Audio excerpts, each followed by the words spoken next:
This is a central station square. So lots of hotels here. Scandic, Hotel Igis, nice square, the Clarion. And this is the central station.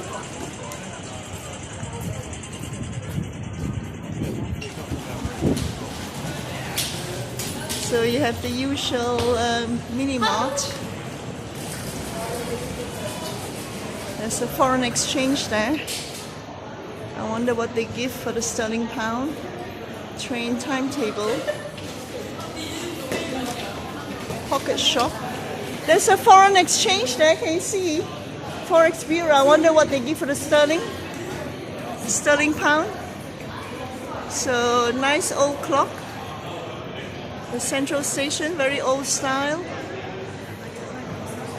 Nice old station here, and the train platforms straight down, and this is the middle one.